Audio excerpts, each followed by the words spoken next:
जय श्री राम कृष्ण वंदे जगत गुरु भजन भागीरथी काविल परवाह में आप सर्वात्मीय बंधुओं का हार्दिक स्वागत है, अभिनंदन। सदा की भांति आज की नित्य सत्संग का विषय है अष्टावक्र गीता, जिनका नवा प्रकरण से हम शुभारंभ करने जा रहे हैं। अष्टावक्र मुनि की जय हो, राजा जनक की जय हो, जय हो। तो हम सर्व पूर्वाचार्य और वर्तमान आचार्यों को नमन करते हुए आज की सत्संग का शुभारंभ कर रहे हैं। कृत अकृतये च द्वन्द्वगन् कदा संतानि कच्छव एवं ज्ञात्वे निर्विदा अभौ त्याग परोवर्ती। अब निर्वेदाष्टक नामक नवम प्रकरण का आरंभ करते हैं। पहले शिष्य ने जो गुरु के प्रति अपना अनुभव कहा था, उसकी दृढ़ता के लिए अब 8 श्लोकों से वैराग्य के स्वरूप को दिखाते हैं। तो अब प्रश्न पैदा होता है कि त्याग कैसे करना चाहिए। तो उत्तर है कि ये मेरा कर्तव्य है और ये मेरा कर्तव्य नहीं है। इसी का नाम कृत और अकृत है। अर्थात इस तरह का जो आग्रह है, अर्थात अवश्य ही मुझको यह करना उचित है और यह अवश्य ही मुझको यह करना उचित नहीं। इन दोनों में अभिनिवेश अर्थात हट न करना और द्वंद्व जो सुख दुख है, मैं इन दोनों से रहित हो जाऊं, इसमें आग्रह न करना, क्योंकि वे दोनों किसी भी देहधारी के कभी शांत नहीं हुए और न होंगे। इस वास्ते अष्टावक्र जी फरमाते हैं कि हे जनक, इन कृत अकृत आदि के त्याग से भी तुम वैराग्य को प्राप्त हो, क्योंकि हे शिष्य तुम अव्रती हो, तुम्हारा आग्रह अर्थात हट किसी में भी नहीं है। कस्यपि तातदन्यस्य लोकश्रेष्ठायावलोकनाथो जीविते सा बुभुक्षु सुबुभुत्सो असंगतः। अष्टावक्र जी कहते हैं कि हे शिष्य, हजारों मनुष्यों में से किसी एक भाग्यशाली पुरुष के चित्त में वैराग्य उत्पन्न होता है। उसके जीने की और भोगने की इच्छा भी निवृत्त हो जाती है, क्योंकि संसार के पदार्थों में गलानी और दोष दृष्टि का नाम ही वैराग्य है। जितने संसार की उत्पत्ति और नाश वाले पदार्थ हैं, सब में दोष लगे हैं। संसार में स्त्री, पुत्र, धन और शरीर तथा इंद्रिय आदि सबको प्यारे हैं, और इन्हीं के सुख के लिए पुरुष अनेक अनर्थों को करता है, और यही सब जीवों के बंध के कारण ही है। इस वास्ते बिना इनमें वैराग्य प्राप्त हुए कदापि मोक्ष को नहीं प्राप्त होता है। इसीलिए प्रथम इन्हीं में दोष दृष्टि को दिखाते हैं। योग वशिष्ठ में कहा है, गर्भे दुर्गंध युष्टे जठर अग्नि परदीप्यते दुखम मायाप्तम किनेकुम विपाकजम। बड़ी भारी दुर्गंध करके, यानी बड़ी भारी दुर्गंधी करके युक्त जो माता का उदर है और जो जठ अग्नि से प्रदीप्त है, उस गर्भ में आकर जो जीव को दुख होता है, उससे कुंभी पाक नरक का भी दुख कम। एवं गर्भ उपनिषद में भी गर्भ के दुखों का वर्णन किया है कि जिस काल में गर्भ में जीवती दुखी होता है, तो ईश्वर से प्रार्थना करता है कि हे प्रभु, इस बार में जन्म लेकर अवश्य ही ज्ञान के साधनों को करूंगा। पर जन्म लेकर फिर यह जीव संसार के भोगों में फंस जाता है और गर्भ वाले दुखों को भूल जाता है। इसी कारण फिर बार बार जन्मता और मरता है। शिव गीता में मरण के दुखों को भी दिखाया है। हा कंते हा धनम पुत्रा क्रंदमान सुधार मंडुके सर्पे मृत्यो विगृहते नर। अर्थात जब जीव प्राणों को त्यागने लगता है तो पुकारता है, हे भार्या, हे धन, हे पुत्रों, मुझको इस मृत्यु से छुड़ाओ। ऐसे भयानक शब्दों को करता है जैसे सर्प के मुख में पड़ा हुआ मेंढक पुकारता है। अयः पासेन कालस्य शने पासेन बंधुभिः आत्मना कृष्ण खलवस्ति प्रायः। अर्थात मरण काल में ये जीव इधर तो काल के पासों करके बंधा होता है, उधर संबंधियों के सिने की रस्सियों करके खींचा, पर कोई भी मृत्यु से इनकी रक्षा नहीं कर सकता।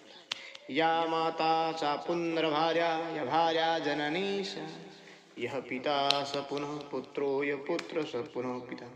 अर्थात पूर्व जन्म में जो माता होती है, वही पुत्र में स्नेह के कारण उत्तर जन्म में भी उसकी स्त्री बनती है। ओहो, ये कहा है। अर्थात पूर्व जन्म में जो माता होती है वही पुत्र में स्नेह के कारण उत्तर जन्म में उसकी स्त्री बनती है। जो पूर्व जन्म में स्त्री होती है वही उत्तर जन्म में माता होती है। जो पूर्व जन्म में पिता होता है वो उत्तर जन्म में पुत्र होता है। जो पूर्व जन्म में पुत्र होता है वो उत्तर जन्म में पिता होता है। एको यदा वर्जति करम पुरुषरोऽयं विश्राम वृक्ष सदृश्य खलु जीवलोक साहे साहे वास वृक्ष समेत प्रातः प्रातः तेन तेन में।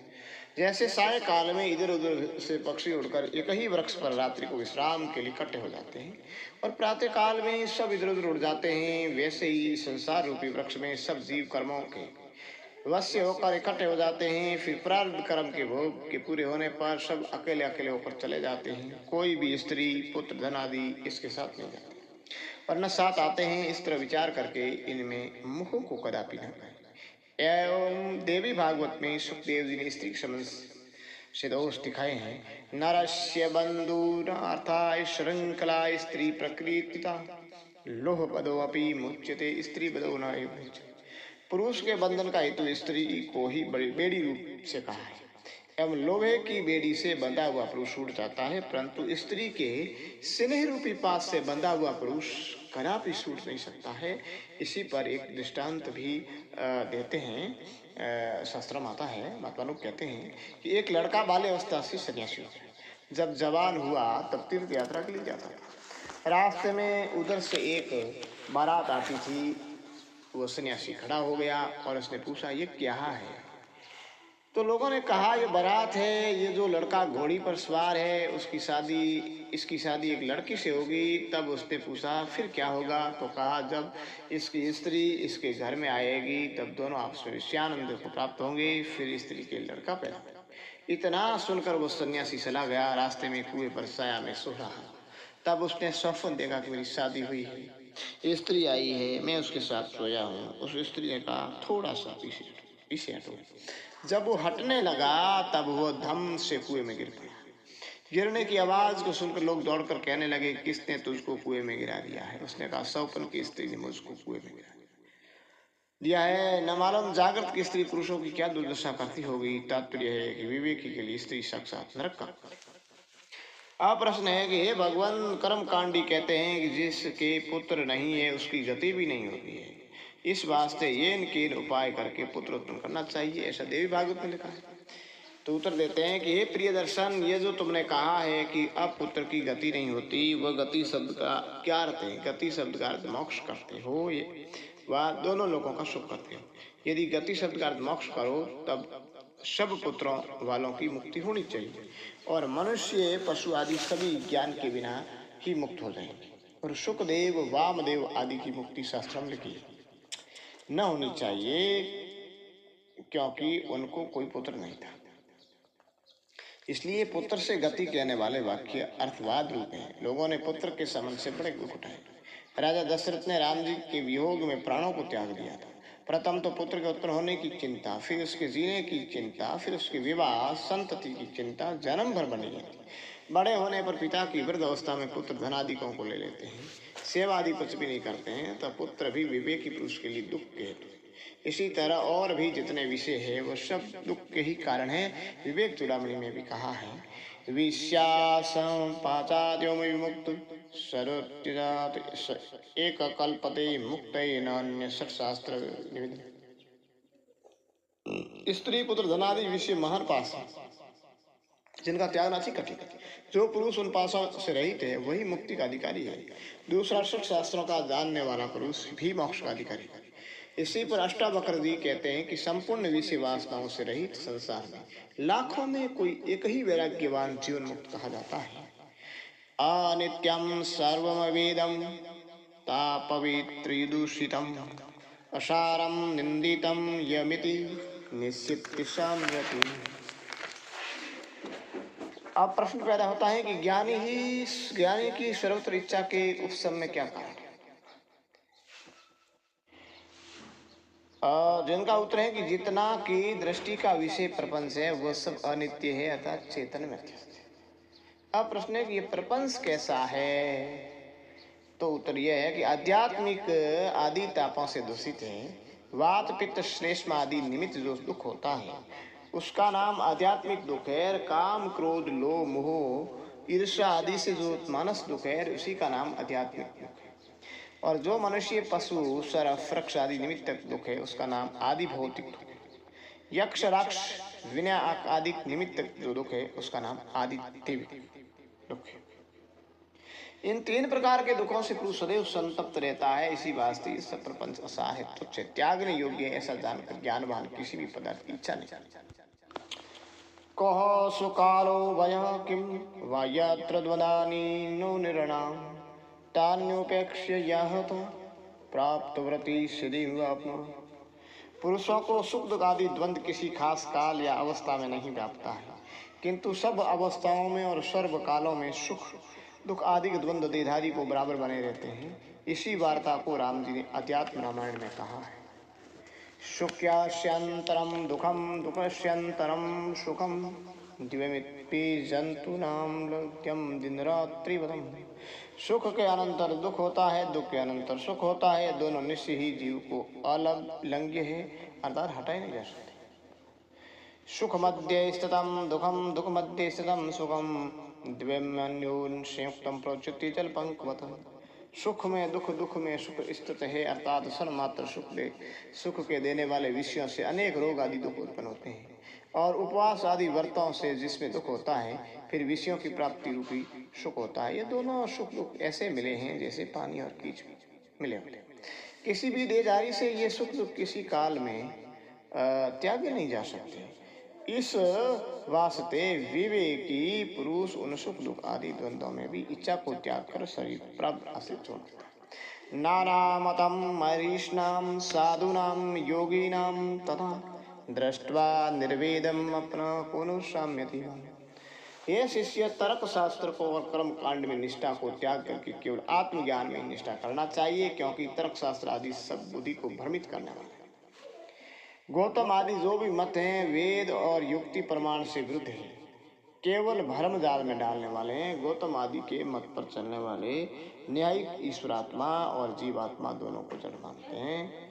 ज्ञान इच्छा आदि को आत्मा का गुण मानते हैं, फिर ईश्वरात्मा के गुणों को नित्य मानते हैं, जीवात्मा के गुणों को अनित्य मानते हैं।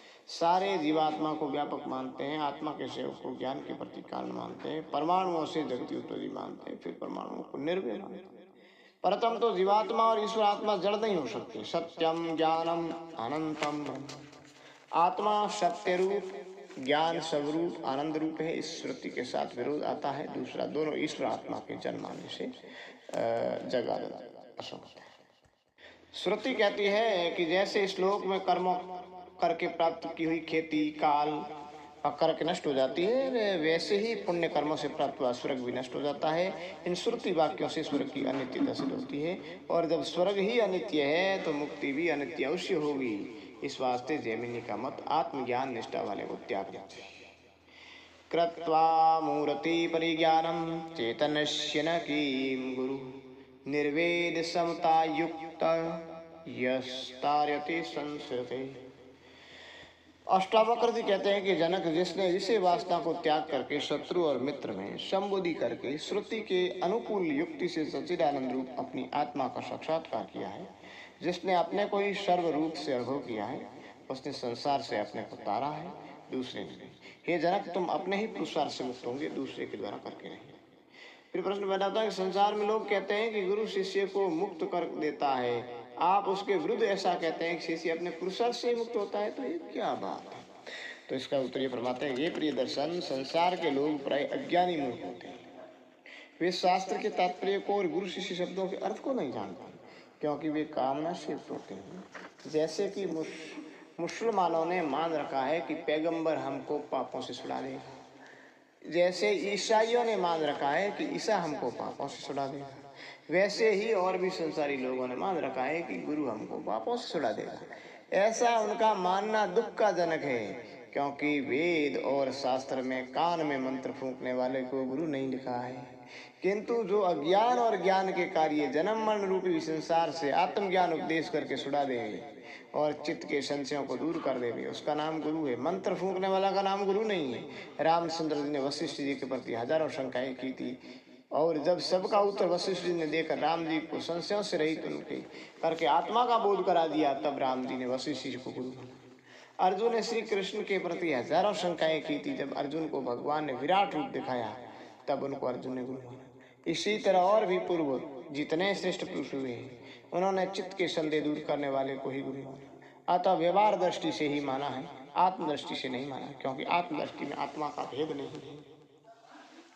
तो अष्टावक्र जी ने आत्मदृष्टि को लेकर के कहा है कि संसारी मूर्ख कान में मंत्र फूंकने वाले गुरु के अज्ञानार्थ शिष्य पूरे पशु बन जाते हैं, क्योंकि उनको बोध नहीं है कि परमार्थी गुरु आत्मज्ञानी का ही नाम है। ऐसे गुरु तो संसार में बहुत दुर्लभ है। दूसरा गुरु गायत्री के मंत्र देने वाला है।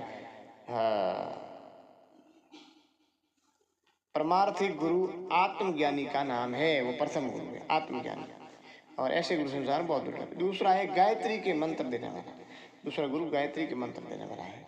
तीसरा गुरु व्यवहारिक विद्या का पढ़ाने वाला है। चौथा सत्संग गुरु विद्यादाता हजारों अक्षरों को पढ़ाता है, पशु से मनुष्य बनाता है, फिर भी लोग उसके उपकार को नहीं मानते हैं। जो 2-4 अक्षरों के मंत्र को कान में फूंक देता है, उसी के पूरे पशु बन जाते हैं। उसके उपदेश से कोई संशय दूर नहीं होता है, बल्कि उल्टी भेद बुद्धि उत्पन्न होती है। कोई विष्णु का मंत्र देकर महादेव से विरोध करा देता है, कोई विष्णु से विरोध कराता है, कोई देवी का पशु बना देता है। कन फुकवे गुरु तो आप ही भेदभावाद रूपी कीच में फंसे हैं और शिष्यों को भी फंसाते हैं। अपनी जीविका के लिए शिष्यों के घरों में भिखारियों की तरह मारे फिरते हैं। जैसे वे मूर्ख हैं, वैसे उनके शिष्य भी मूर्ख, क्योंकि जो सता महात्मा संशयों का नाश करते हैं, उनकी वो सेवा पूजा नहीं करते हैं। जो मूर्ख कन फुकवे गुरु संशयों में डालते हैं, उन्हीं की पूरी सेवा करते हैं। जब गुरु ही मोक्ष मार्ग को नहीं जानते हैं, तब शिष्य कैसे जाने। शिष्यों के चित्तों में तो अनेक प्रकार के विषयों की कामनाएं, उन कामनाओं की पूर्ति के लिए वे मंत्र लेकर जपते हैं, जपते जपते मर जाते हैं, परंतु कामना किसी की भी पूरी नहीं होती। इसी पर कबीर जी ने भी कहा है, गुरु लोभी शिशलाल सी दोनों खेले दाव, दोनों डूबे बापड़े। बैठ पचते गुरुजन का जाका है गिरी, गुरुजन जाका है गिरी, चेला गिरी जो हो, कीच कीच को धोते दागल छूटे। बंदे को बंदा मिले सूटे, कौन उपाय, सेवा कर निर्बंध की पल में दे सुड़ाए। गुरु गीता में भी अज्ञानी मूर्ख गुरु का त्याग करना ही लिखा है। ज्ञानहीनो गुरु त्याज्यो मिथ्यावादी विडंबक, स्वविश्रांति न जानंती प्रशांति करती। जो गुरु ज्ञान से हीन हो, मिथ्यावादी हो, विडंबी हो, उसका त्याग कर देना चाहिए, क्योंकि अब वह अपना ही कल्याण नहीं कर सकता तो शिष्यों का कल्याण क्या करेगा। ऐसे मूर्ख अज्ञानी गुरु के त्याग में बहुत से शास्त्र प्रमाण है, पर मूर्ख अज्ञानी लोग कुकर्मी मूर्ख गुरुओं को नहीं त्यागते हैं, क्योंकि प्रथम तो लोग आत्मा के ही कल्याण को नहीं जानते, दूसरे उनके चित्त में भय रहता है कि गुरु के निरादर करने से हमारे को कोई विघ्न ना हो। इसी से मूर्खों के मूर्ख जन्म भर उनके पशु बने रहते हैं। इन मूर्ख शिष्य गुरुओं का इस जगह में निरूपण करने का कोई प्रकरण नहीं है, इस वास्ते उनका प्रसंग छोड़ दिया जाता है। और हे राजन, ज्ञान की प्राप्ति के अनंतर गुरु शिष्य व्यवहार भी मिथ्या हो जाता है, क्योंकि उसकी भेद बुद्धि नहीं रहती है। पश्य भूत विकारास्त्वं भूतमात्रा यथार्थ, तदक्षण द्वंद्व निर्मुक्त शवरूपस्तु भविष्यसि। हे जनक, भूतों के विकार जो देह इंद्रिय आदि है, उनको यथार्थ रूप से तुम भूत मात्र देखो, आत्म रूप से उनको तुम मत देखो। जब तुम ऐसे देखोगे, तब उसी क्षण में शरीर आदिकों से पृथक होकर आत्म स्वरूप में स्थित हो जाओगे, और उनका साक्षीभूत आत्मा भी तुमको करामलवत प्रत्यक्ष वर्तित होने लगे। वासनाय संसारेति सर्वा विमुच्यता, तत्यागो वासना त्यागादिस्त्रज्ञेयः। पूर्वोक्त युक्ति से जब पुरुष आत्मा को जान भी लेगा, तब फिर उसमें उसकी निष्ठा कैसे होगी। तो उत्तर यह है कि विषयों की जो अनेक वासनाएं हैं, वही संसार है, अर्थात बंधन है। योग वशिष्ठ में कहा है, वासनाएं 3 प्रकार की। लोक वासना, स्वर्ग आदि उत्तम लोक की प्राप्ति। लोक वासना मतलब ये होती है, अर्थात स्वर्ग आदि उत्तम लोक की प्राप्ति मुझको हो। दूसरी शास्त्र वासना होती है, सब शास्त्रों को पढ़कर मैं ऐसा पंडित हो जाऊं कि मेरे तुल्य दूसरा कोई ना हो, तो लोक वासना, शास्त्र वासना। तीसरी होती है शरीर की वासना, मेरा शरीर सबसे सुंदर और पुष्ट शरीर बनाया। इन तीनों प्रकार की वासनाओं के त्याग करने से पुरुष बंध से छूट जाता है, उसका चित्त आत्मा में स्थिर। समस्त वासनाओं के त्याग कर देने से शरीर की स्थिति कैसी होगी। तो उत्तर है कि जैसे दुग्ध पीने वाले बालक को और उन्मत्त अर्थात पागल के शरीर की स्थिति प्राप्त क्रम से होती है, वैसे विद्वान निर्वासनिक के शरीर की स्थिति प्राप्त क्रम के वश से रहती है। परंतु यह वासना की शरीर की स्थिति कैसे होगी, इसका त्याग ही करना। अब यदि पुरुष समग्र वासनाओं का त्याग कर देगा तब आत्मज्ञान को भी वो नहीं प्राप्त होगा, क्योंकि मुमुक्षु को आत्मज्ञान की प्राप्ति की वासना सर्वदा बनी रहती है और ज्ञानवान को भी चित्त के विरोध करने की वासना बनी रहती है।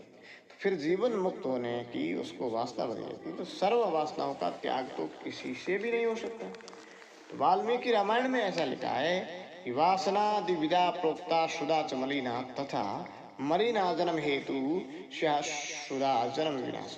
दो प्रकार की वासनाएं कही गई, पहली शुद्ध वासना, दूसरी मलिन वासना। इसी प्रकार से मेरी मुक्ति हो और मैं अपनी आत्मा का साक्षात्कार करूं, उसके लिए जो वृत्ति आदियों का निरोध करना है वो शुद्ध वासना है। विषय भोगों की प्राप्ति की जो वासना है वो मलिन वासना है। दोनों में से मलिन वासना जन्म का हेतु है, शुद्ध वासना जन्म का नाशक है। और जो सतुत भूमिका वाला ज्ञानी है, जो मुमुक्षु है, उनके लिए शुद्ध वासना का त्याग नहीं है किंतु मलिन वासना का ही त्याग है, क्योंकि विदेह मुक्ति में आत्मज्ञान की ही प्रधानता है। शुद्ध वासना का नाश उपयोगी नहीं है, परंतु जीवन मुक्ति के लिए समग्र वासनाओं का त्याग, मन का विनाश, आत्मज्ञान, ये तीनों उपयोगी है। यहाँ पर अष्टावक्र जी जीवन मुक्ति के सुख के लिए जनक जी से कहते हैं कि तुम समग्र वासनाओं का त्याग करो। इति श्री अष्टावक्र गीतायां नवम प्रकरणम समाप्तम। अब 10वां प्रकरण। विहाय वैरिणं कामरथ सानरथ संगकुलम धर्म यत्योर्हेति सर्वत्रानाद्रकुरु।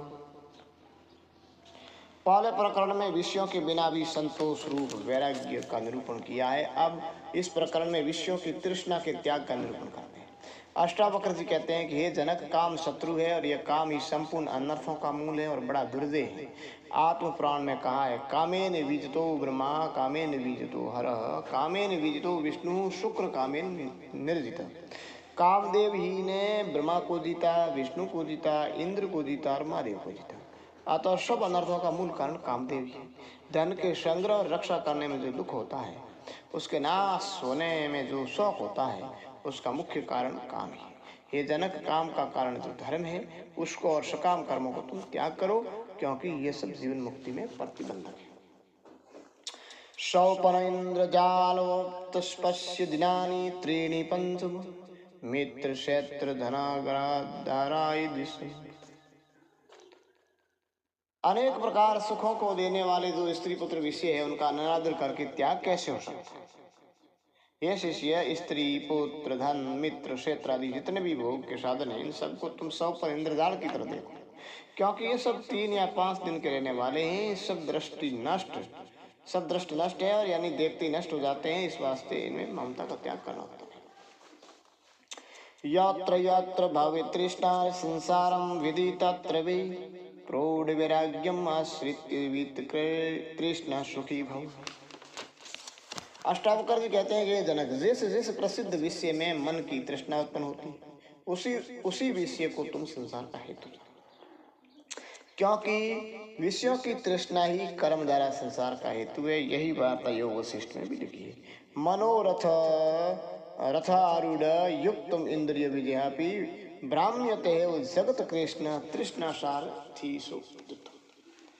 मनोरथ रूपी रथ है, इंद्रिय रूपी घोड़े उसके आगे बंधे हैं, उसी रथ पर सारा जगत आरूढ़ हो रहा है और तृष्णा रूपी सारथी उसको भरमा रहा है। यथा ही श्रृंगा काले वर्धमानेन वर्धते एवं तृष्णापि चितेन वर्धमानेन वर्धते। जैसे गो के दोनों श्रृंग गो के शरीर के साथ ही बराबर बढ़ते हैं, वैसे तृष्णा भी चित्त के साथ बराबर बढ़ती है। प्राप्त पदार्थ की अधिक प्राप्त होने की इच्छा और अप्राप्त पदार्थ के प्राप्त होने की इच्छा से रहित होकर आत्मा में निष्ठा करने से जीव सुखी होता है। तृष्णा मात्रात्मको बंधासु मोक्ष उच्यते भावाश शक्ति मात्रेण प्राप्ति तुष्टिर्मोह। तृष्णा मात्र का नाम ही बंध है और उसके नाश का नाम मोक्ष है। योग वशिष्ठ में कहा है, चयुता दंता सीता केसा दृंग दृंग दो बदे पदे यात संजमिम देहेयम कृष्णा साध्वीरम। पुरुष के दांत टूट भी जाते हैं, केश श्वेत हो जाते हैं, नेत्र की दृष्टि कम भी हो जाती है और करम करम पर पांव फिसलते हैं, पर तब भी यह तृष्णा उस पुरुष से नहीं त्यागी जाती। तृष्णे देवी नमस्तुभे धैर्य विप्लवकारिणी विष्णु स्त्रे लोक पूज्योपि वामनी। हे कृष्ण, हे देवी, तेरे प्रति मेरा नमस्कार है, क्योंकि तू पुरुष की धैर्यता नाश करने वाली है। जो विष्णु तीनों लोकों में पूज्य था उसको भी तूने वामन अर्थात छोटा सा बना दिया। हे जनक, तृष्णा का त्याग ही मुक्ति का हेतु है। तव मे कश्चेतन श्रुदोजं विश्वमत्त अविद्यापि न किंचित च बुभुत्सा। यदि तृष्णा मात्र बंधन का हेतु माना जावे तो आत्मज्ञान की प्राप्ति का हेतु भी तृष्णा बंधन का हेतु है। अष्टावक्र जी कहते हैं कि हे जनक, इस जगत में तीन ही पदार्थ है, एक आत्मा, दूसरा जगत और तीसरी अविद्या। प्रथम आत्मा के लक्षण को दिखाते हैं, ये इसमें अविद्या न किंचित बुभुत्सा तथा, यह तीन बताए हैं, एक आत्मा, दूसरा जगत और तीसरी अविद्या। यानी हे जनक, तुम इन तीनों में से एक ही चेतन शुद्ध आत्मा हो, अपनी आत्मा को ही संपूर्ण ये पूर्ण रूप करके निश्चय करो, जगत को असत रूप से जानो, अविद्या सद चत से विलक्षण और अनिर्वचनीय है, इसका कार्य जगत भी अनिर्वचनीय है। इस वास्ते इन दोनों में तृष्णा करनी अनुचित है, क्योंकि दोनों मिथ्या है। मिथ्या वस्तु में मूल अज्ञानी तृष्णा को करता है, ज्ञानवान कला भी नहीं करता। राज्यम श्रुता कल्त्राणि शरीराणि सुखानि संचित्स्यापि नष्टानि तव जनमनि जनमनि। अष्टावक्र जी जगत को असत्य रूप दिखलाते हैं। हे जनक, राजभोग, स्त्री, पुत्र आदि ये सब तो तुमको अनेक जन्मों में मिलते ही रहे हैं और नष्ट भी होते रहे, क्योंकि पहले जन्मों में भी मैं जो तुमको स्त्री पुत्र आदि प्राप्त हुए थे उनका इस काल में कहीं भी पता नहीं है, और इस वर्तमान जन्म में जो मिले हैं उनका आगे कहीं भी नाम या निशान नहीं रहेगा। इससे साबित होता है कि यह सब असत अर्थात मिथ्या है। जागृत के पदार्थ जैसे स्वप्न में असत होते हैं, स्वप्न के पदार्थ जैसे जागृत में असत होते हैं, जैसे सुषुप्ति में दोनों जागृत और स्वप्न असत होते हैं, सुषुप्ति जागृत दोनों स्वप्न में असत होते हैं, क्योंकि एक दूसरे के विरोधी है। वैसे ही जब मनुष्य अज्ञान रूपी स्वप्न अवस्था से त्याग कर ज्ञान रूपी जागृत अवस्था को प्राप्त होता है, तब उसको सारा जगत मिथ्या प्रतीत होता है। अब प्रश्न है कि सांख्य मत वाले जगत के पदार्थ को नित्य मानते हैं और कहते हैं कि कारण मृत्तिका भी सत्य है और उसका कार्य घट भी सत्य है, अर्थात कारण और कार्य दोनों सत्य। यदि घट मृत्तिका में पूर्व सत्य और सूक्ष्म रूप से स्थित न होवे तो उसकी उत्पत्ति भी न हो, क्योंकि सत्य की उत्पत्ति असत्य से नहीं होती, इस वास्ते घट सत्य है। इसी तरह भी संसार के सारे पदार्थ सत्य है, असत कोई पदार्थ नहीं। कारण सामग्री से घट का प्रादुर्भाव होता है, सामग्री के न होने से घट रूपी कार्य का मृत्तिका रूपी कारण में ही तिरोभाव रहता है, घट मिथ्या। उत्तर है कि त्रिकाल बाध्यत्वे सत्यम, तीनों काला में जिसका बाद न हो उसका नाम सत्य है। पर संसार में ऐसा कोई पदार्थ नहीं है, तुमने कहा है कि कार्य अपने कारण में सत्य रूप से रहता है, इसलिए कार्य सत्य है। सो ऐसा कथन ठीक नहीं है, क्योंकि पट के कारण तंतु है, तंतुओं के जल जाने से पट कहाँ रहता है, कारण तो उसका रहा नहीं, कारण के नाश होने से कार्य रूप पट का विनाश हो गया। यदि उन्हीं जले हुए तंतुओं से पट फिर उत्पन्न हुए तब उस पट का प्रादुर्भाव तिरोभाव कारण रूपी तंतुओं में समझा जावे, पर वो तंतु तो रहते नहीं, तब प्रादुर्भाव तिरोभाव कहाँ रहा। यदि कहो कि वो पट अपने कारण रूपी तंतुओं के कारण जो तंतुओं के परमाणु में मिसला गया, तो ऐसा कथन भी नहीं बनता, क्योंकि जब तंतु जल जाते हैं तब उनके परमाणु वायु के चलने से स्थानांतर में चले जाते हैं और उन्हीं पृथ्वी के परमाणुओं से कार्यांतर बन जाते हैं, अर्थात घट आदि बन जाते हैं। क्योंकि जैसे तंतु पृथ्वी के कार्य है वैसे घट आदि भी पृथ्वी के कार्य हैं। पटों के जल जाने से उनकी राख से बहुत वस्तुएं पैदा हो सकती है। यदि पट ही उस राख में तिरोभाव करके रहता है तब वस्तु न बन पा सकती, उस राख से पट का ही प्रादुर्भाव, किंतु ऐसा तो नहीं देखते। खेत में उसी राख के डालने से घास आदि पैदा हो जाते हैं, फिर और भी अनेक पदार्थ इसी प्रकार नष्ट और उत्पन्न होते हैं। यदि सब सत्य ही हुए तब उनका नाश कदापि न हुए, और नाश अवश्य होता है। इसी सिद्ध होता है कि सब पदार्थ अनिर्वचनीय मिथ्या है। सांख्य दर्शन का सत्य कार्यवाद भी असंगत है। अलमर्थेन कामेन सुकृतिनापि कर्मणं एभ्य संसार कांतारेन विश्रांत। अष्टावक्र जी कहते हैं कि हे जनक, धर्म अर्थ काम की इच्छा का त्याग करना ही जीवन मुक्ति का कारण है, और इनमें जो दोष है उनको देखो। पृथ्वी धन पूर्णाश्चराम सागर मेखनम प्राप्नोति पुनर्स्वर्ग में स्थित। यदि संपूर्ण पृथ्वी समुद्र पर्यंत धन से युक्त भी किसी को मिल जाए तो भी वो नित्य ही स्वर्ग की इच्छा करता है। न पच्यति इससे जन्म अंत्य काम अंधो न पच्यति मदोन्मुक्ता न पश्यन्ति हर दोषम। जन्म के अंधों को, काम आतुर को, मदिरा से उन्मत्त को और धन के अर्थी को कुछ भी नहीं दिखता है। इसलिए जनक, धन आदि की इच्छा का भी त्याग करना विवेकी के लिए उत्तम है, क्योंकि संसार रूपी वन में भ्रमण करते पुरुष का मन धर्म, अर्थ और काम से व्याकुल होता हुआ कभी भी शांत नहीं होता है। कृतम न कति जन्मानि कायेन मनसा गिरा दुखम यशदम करम तद पुरुष। अष्टावक्र जी तृष्णा के उपशम को पूर्व करके अब क्रिया के उपशम को कहते हैं। ये जनक, शरीर, मन और इंद्रियों को परिश्रम देने वाले कर्मों को तुम अनेक जन्मों तक करते आए हो। उन कर्मों के फल जन्म मरण रूपी चक्र में भ्रमण करते चले आए हो। अब दिन प्रतिदिन अनेक दुख उठाते आए पर कुछ सुख न मिला। अतः तुम कर्मों से उपरामता को प्राप्त हो, क्योंकि पुरुष उपरामता होने के बिना जीवन मुक्ति के सुख को नहीं प्राप्त होता है। इति श्री अष्टावक्र गीतायाम 10 प्रकरणम समाप्तम।